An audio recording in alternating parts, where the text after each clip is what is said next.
dari akuntansi 4PGL Universitas Pekalongan. Di sini saya akan mempresentasikan mengenai ekuitas pemegang saham 2 yang merupakan tugas dari mata kuliah akuntansi keuangan 2. Saya akan menjelaskan mengenai ekuitas pemegang saham 2. Apa itu laba ditahan? Laba ditahan merupakan sebagian atau seluruh laba yang diperoleh perusahaan yang tidak dibagikan kepada para pemegang saham dalam bentuk dividen. Setiap laba yang tidak dibagikan kepada para pemegang saham akan menjadi tambahan ekuitas pemegang saham. Dalam pembukuan, laba tidak dibagi menunjukkan saldo sebelah kredit dan dalam laporan posisi keuangan atau neraca disajikan di sebelah pasifah atau kewajiban ditambah ekuitas, termasuk pada struktur modal. Laba yang tidak dibagi dapat digunakan untuk yang pertama pembayaran dividen kepada para pemegang saham. Dividen merupakan pembagian laba kepada pemegang saham berdasarkan banyaknya saham yang dimiliki oleh investor. Pembagian ini akan mengurangi laba ditahan dan kas yang tersedia bagi perusahaan. Yang kedua, penutupan kerugian. Laba tidak dibagi karena untuk menutup kerugian yang ada. Yang ketiga, cadangan untuk tujuan tertentu. Merupakan bagian laba setelah dikurangi pajak yang disisihkan untuk tujuan tertentu. Contohnya cadangan piutang. Yang keempat, rekapitulasi. Merupakan ringkasan isi atau istisar pada akhir laporan atau akhir hitungan. Kebijakan dividen.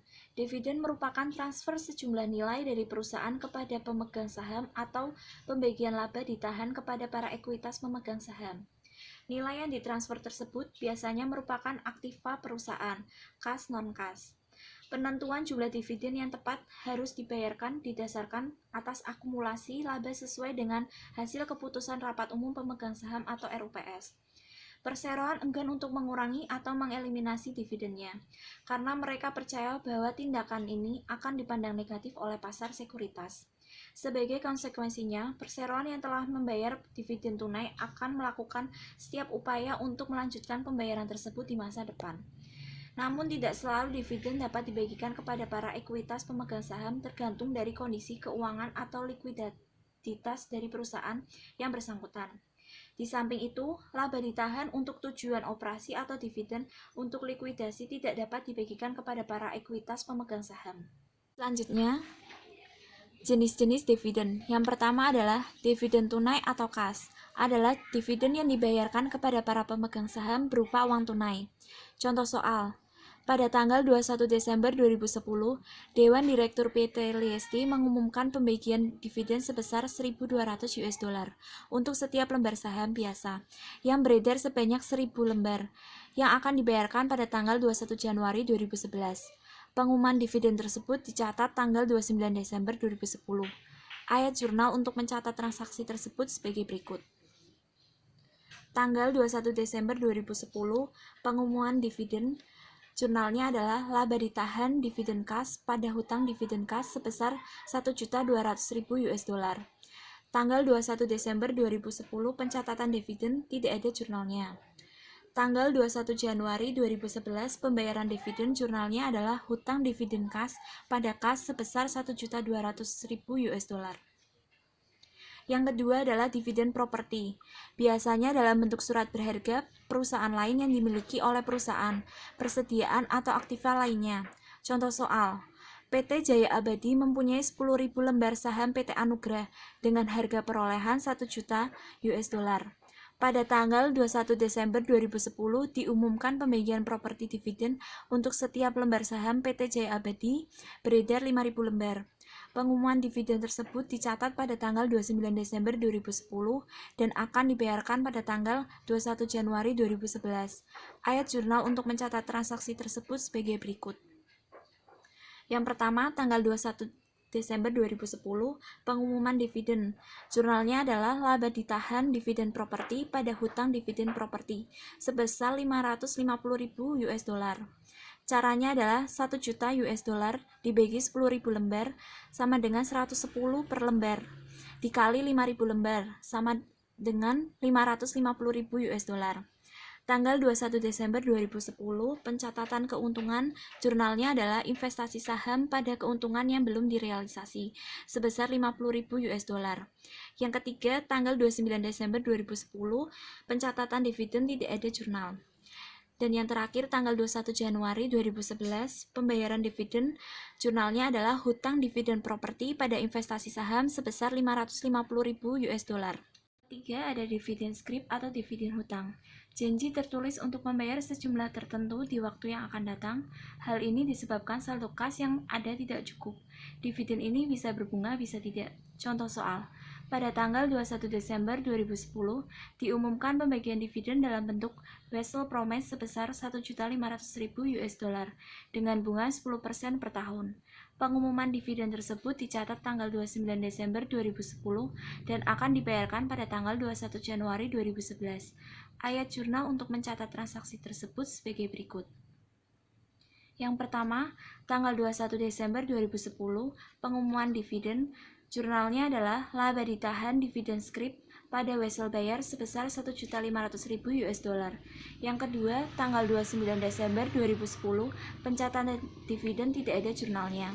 Yang ketiga, tanggal 21 Januari 2011, pembayaran dividen jurnalnya adalah wesel bayar sebesar 1.500.000 US dollar, biaya bunga 12.500 US dollar, pada kas sebesar 1.512.500 US dollar. Yang keempat, dividen likuidasi. Dividen yang sebagian merupakan pengembalian modal dan bukan dari laba ditahan. Contoh soal. Pada tanggal 21 Desember 2010, PT Citra Garden menerbitkan dividen pada para pemegang saham sebesar 1.500.000 US dollar. Pengumuman tunai dividen ini menyatakan bahwa 1.100.000 US dollar harus dipertimbangkan sebagai laba dan sisanya merupakan pengembalian modal. Pengumuman dividen tersebut dicatat tanggal 29 Desember 2010 dan akan dibayarkan pada tanggal 21 Januari 2011.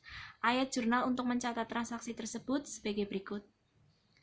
Tanggal 21 Desember 2010, pengumuman dividen jurnalnya adalah laba ditahan sebesar 1.100.000 US dollar, tambahan modal disetor sebesar 400.000 US dollar pada hutang dividen sebesar 1.500.000 US dollar.